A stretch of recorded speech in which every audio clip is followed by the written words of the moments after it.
Old is கோல்டுன்னு சொல்லுவாங்க. அதுக்கு ஒரு சிறந்த எடுத்துக்காட்டு நம்ம சிங்கப்பூர் சிவாஜியும் சரோஜினி தேவியும் தான். அவங்களோட பெரிய கைதட்டு. பாட்டத்தை ஆடியாச்சு, பாட்டை பாடியாச்சு, இப்போ ஒரு காட்சியை பார்க்க போறோம். காட்சியா? படக்காட்சியா? ஆமா, ஆனா ஒருத்தர் நேர்ல நடிச்சு காட்ட வர்றாரு. இது திருவிழாவில் படத்துல வந்த காட்சிய திருவிழாவில் ஆரம்ப படம் இல்ல, இது ஆரம்பத்துல வந்த திருவிழாவில் படம்.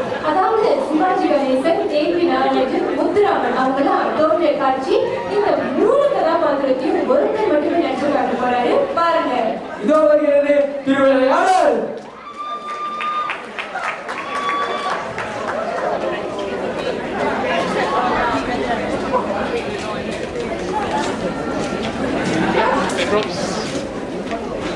இப்போது கொண்டு வந்த பாட்டிற்கு சபையை குற்றம் கூறியவர் எவன்? அவைகளுடன் கேட்டால் அதற்கு தக்க பதில் கூறுவார். அப்படியானால் மன்னவரை விட இங்கு மற்றவருக்கு அதிகாரமும். இது அரசு சபை என்று தமிழ் தெரிச்சது. இங்கே சகலருக்கும் சம உரிமை. அதனால் தான் தழுவி கொண்டு வந்த பாட்டிலே தவறு கண்டீர்களோ? ஆம், பழுதுள்ள பாட்டாய் இருந்ததால் பரிசுக்கு அரசனை இல்லை என்று தடுத்து கூறியவன் நான் தான். யாருதான் கிழவன்? தமிழ் சங்கத்தின் தமிழ்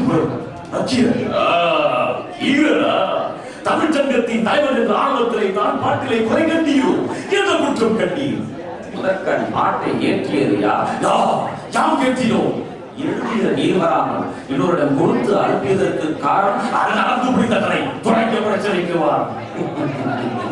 புலவருக்கு முதலில் பொய்யுரை தேவையில்லை, அதைத்தான் புரிந்து கொள்ள வேண்டும். புரிந்தது புரியாது, தெரிந்தது தெரியாது, பிறந்தது பிறவாது அனைத்தும் அறிவோம். அது பற்றி அறிவுரை தேவையில்லை, எல்லாம் எவருக்கு தெரியும். எல்லாம் தெரிந்துவிட்டால் எழுதும் பாட்டிலே பிழை இருக்காது என்ற அர்த்தமா? அது பற்றி நான் குற்றம் கூற கூடாதா? என் பாட்டிலே குற்றம் கூறுகிறாரா? கூறும் கூறும் கூறி பாடும். உடமைக்கு சாட்சியம். ஆனால் சண்டையும் சச்சரவும் புலவர்களின் பரம்பரை சொத்து. அதை மாற்ற யாராலும் இயலாது. பொருத்துப்பால் தாக்கியதே பாட்டில் எங்கு குற்றம் கட்டி சொற்சுவையிலா அது பொருட்சுவையிலா? சொல்லில் குற்றம் இல்லை, இருந்தாலும் அது மன்னிக்கப்படலாம். பொருளில் தான் குற்றம் இருக்கிறது. என்ன குற்றம்? எங்கே நீர் ஏற்றிய செய்யுளை சொல்லும். கொங்குதே வாழ்க்கை அவசரை தும்பி காமம் செப்பாது ஐந்தது முடிவோ பயிர் கிளைகளை பின்வருகை செலகீத்தி நரியும் கூடவோ நீரையும் பூவே இதுதான் செய்யுள்.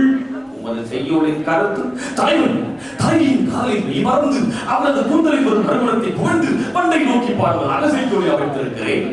இப்பாட்டின் உட்கருத்து மலர்ந்த குடிகளை ஆராய்ந்து கொண்டிருக்கும் தூங்கிடத்தைச் சேர்ந்த உயர்ந்த ஜாதி மண்டை. நீ கண்ட மலரில் இம்மங்கையின் கூந்தலை விட அதிக மனமுடைய மலர் உண்டோ என்று கேட்பதை போல் எழுதியிருக்கிறேன். இப்பாட்டில் மன்னவருக்கு தாங்கள் கூறும் முடிவு புரியவில்லை.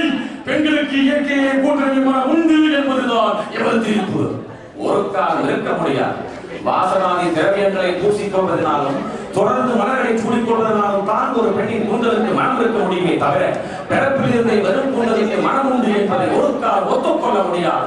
உத்தம ஜாதி பெண்களுக்கு கூட சேர்க்கல் என்று இயற்கையில் கூந்தலுக்கு மனம் கிடையாது. கற்பு கரசிகளாய் விளங்கும் பெண்களுக்கு கூட சேர்க்கல் என்று இயற்கையில் கூந்தலுக்கு மனம் கிடையாது.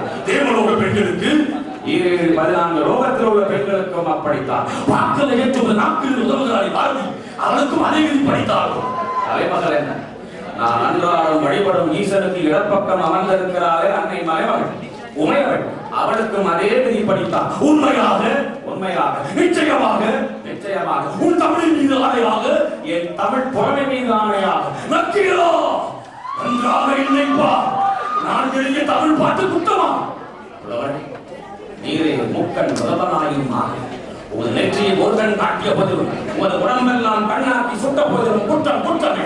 நெற்றிக்கண் திறப்பினம் குற்றம் குற்றமே. அங்க புரிந்து அருவான் நெய் பூசி அங்கு படபடன்னு கல் பரப்பி சங்குதலை கீழ் கீழ் அறுக்கும் நக்கீரோ என் கரையாராய்ந்து சொல்ல தக்கவன். கருப்பது எங்க குலம் சங்கரனார் கேது குலம்.